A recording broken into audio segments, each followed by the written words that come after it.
Hi, everyone. Thank you for attending our presentation titled That's a Pretty Big Job, eh? Supporting Open Infrastructure in Canada, Lessons from Coalition Publica. My name is James MacGregor, and I am presenting with my colleague Jessica Clark from Area D. We're going to introduce ourselves first and then get started with the presentation. Before we get to that, though, we would like to say just a big thank you to the amazing LPF organizing team who have really gone over and above in putting this virtual conference together. Thank you all for moving so quickly and efficiently. So I am PKP's Associate Director of Strategic Projects and Services. I've been with PKP for about 12 years now, give or take, working primarily in our PKP Publishing Services endeavor. However, I have been involved with the Coalition Publica partnership with the Area D group at the University of Montreal for the past couple of years. And I'm working more with that team as time goes on. So I'm happy today to be able to just talk a little bit about some of the infrastructure that we've done and some of the lessons that we've learned there. Jessica, over to you. Hi, I'm Jessica Clark. I coordinate the Coalition Publica project as an employee of EduD, though I work between our team at EduD and PKP. I have worked before in other areas of scholarly publishing, including university press publishing and publication funding. I've been working with EduD on Coalition Publica also for about 2 years. Over to you, James. Oh, thanks, Jessica. If you could just go to the next slide, Jessica, and we'll get started with the presentation here. All right, so what we're going to be talking about today, first off, we're going to give a brief introduction of the Coalition Publica project itself. Then I'll talk a little bit about the technical infrastructure that underlines the project. And then Jessica will talk about the human infrastructure that completes the project as well. Next slide, please, Jessica. Okay, on to the introduction. So what is Coalition Publica? Coalition Publica is a partnership between Area D and the Public Knowledge Project to advance research dissemination and digital scholarly publishing in Canada. So we are working to develop a non-commercial open source infrastructure project for digital scholarly publishing within Canada. This is primarily using open journal systems as the distributed scholarly publication nodes and the ariad.org platform as the collection point. Coalition Publica is not a new company or a new platform. It's a combination of the strengths of PKP and Area D in a collective project to support Canadian journals. It's a distributed infrastructure project with content from individual OJS institutions at libraries across Canada, harvested into a central dissemination platform called Area D. This central dissemination platform is in turn distributed to other catalogs, databases, and other partners throughout the world. Our main source of funding is from CFI. This supports our operations and infrastructure maintenance and also provides some room for developing new technological components that underpin the project.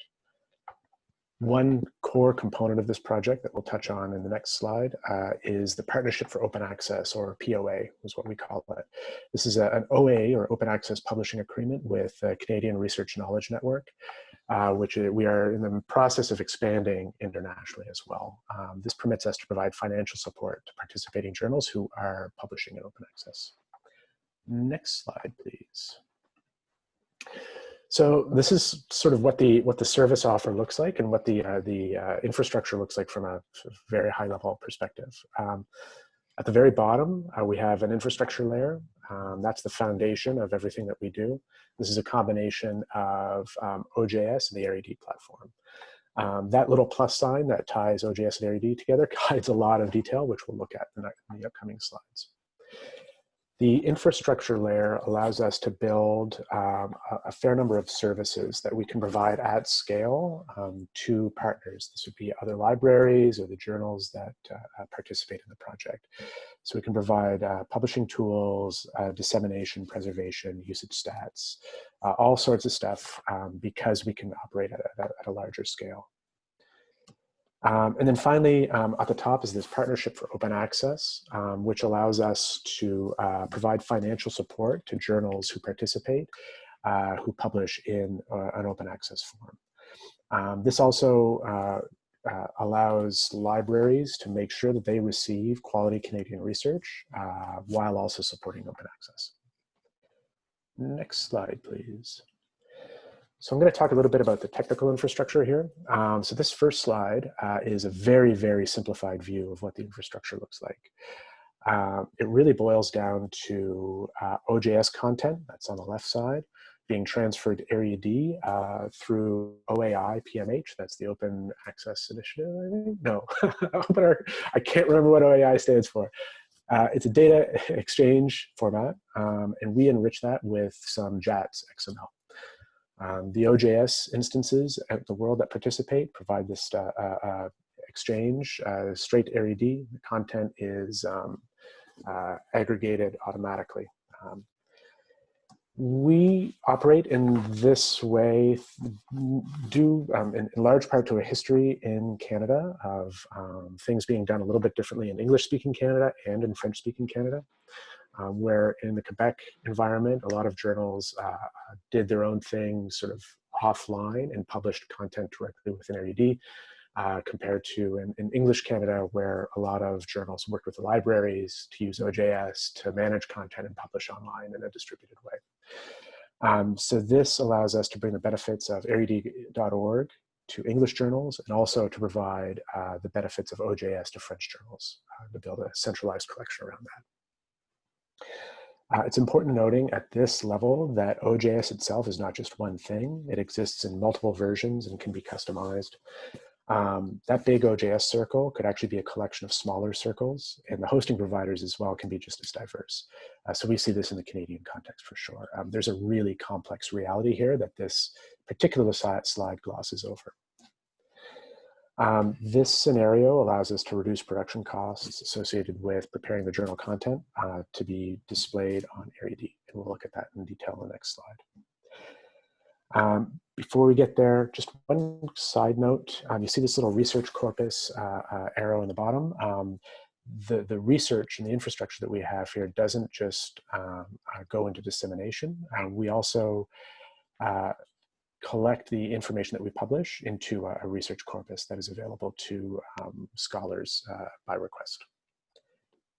Next slide, please. So this is a more expanded view of one particular kind of schema that we have. We can see sort of at the left, the things start off, broadly speaking, in OJS at the library. We have, I think, the first 6 or so blocks. This is all OJS at library, typically, in our scenarios.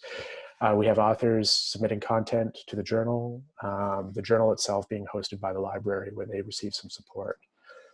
The editor managing some article management there, running it through review, copy editing, and so forth. The journal can use the OJS instance to help develop the article through that peer review process. And there's a whole sort of metadata generation step there that goes along with that. The article may receive a DOI before being published, or it may not receive a DOI. It really depends on what is happening at that library level. The article is then disseminated on the journal's OJS website most of the time. Sometimes it's not, but most of the time it is. And it may also be preserved in PKP's preservation network or in the library's own preservation network. So at that point, what happens, once the content is published or otherwise accepted, it's moved automatically to the RED platform via OAI and XML. And that process is fairly automatic. Once it's in the RED platform, there is a human review process that happens for quality control over the content there. And this is actually a very laborious process that standardizes the metadata against the international norms and standards that we have to hit. If the DOI isn't already provided, one is provided at that time. And then the content is further disseminated through the RED platform. So anybody can go visit the platform, download and view the content right there. Or they can also receive it from their library if their library is a partner library with CRKN or another one of these organizations. Finally, the content is preserved in Portico or Scholars Portal, and it's added to the research corpus at that time as well. So this is a fairly straightforward process as it's displayed here. There are a lot of unique gotchas and use cases and peculiarities, and particularly around metadata management and sort of who maintains some sort of sense of ownership over that, sense of responsibility over that. You can see that in particular at the OJS at the library area, where we've got a larger box around training, best practices, and support with indexing. We work with the libraries there quite a bit. And then also around DOI management, that's sometimes an open question. So if we just go to the next slide here, I'm just going to go really quickly through a couple of examples. One example, actually. So this is the Canadian Journal of Higher Education, published in OJS. It's hosted at SFU. The content here as published does not have a DOI. If we go to the next slide, Jessica, we can see the same content here has been aggregated into the RED platform. They've provided some feedback to the library about, which is SFU in this case, about the metadata content and how that looks. The articles here do have DOIs that do point to the RED platform. This is just one of the ways that this can be done. And if we just go to the next slide here, Jessica, you just see some notes here about how this process works for CJHE. Again, this is one use case amongst many, many different use cases out there. But in this particular case, this is how it works. And on that note, I'm going to turn it over to Jessica to talk about the human infrastructure. Thanks, James. When James and I met to put together this presentation, we started talking about the different elements and we fell on this term human infrastructure. We have a technical infrastructure, but it doesn't do much good without humans to use it. So I'm going to talk to you about the human infrastructure and going to start here where want to make sure that everyone knows, as everyone probably already does, that communication is the key. When you're working with human beings, you have to be on top of your game on communication.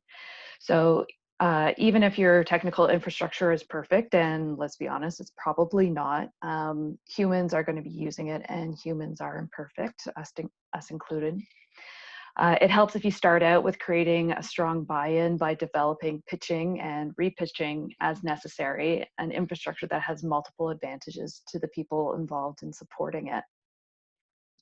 You then can back up this buy-in with clear documentation that allows everyone to understand their role and the practical steps that they have to take to make sure that your open infrastructure works. And then once you have all these things, you're still going to take the time necessary to engage with people, explain things, listen to ideas, and really absorb the feedback that you've received. And then you keep doing some or all of these things as often as necessary to engage a new partner or re-engage old ones. Some lessons that we've learned around partner engagement.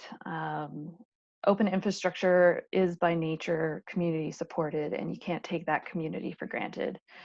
Don't assume that your partners are on board just because you need them to be. You need to find ways to consistently acknowledge the different ways your partners contribute.